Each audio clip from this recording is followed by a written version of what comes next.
بسم الله الرحمن الرحيم.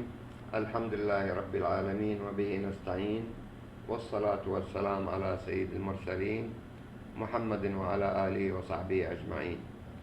موضوعنا هو علاج للكحة طبيعي ليس دواء.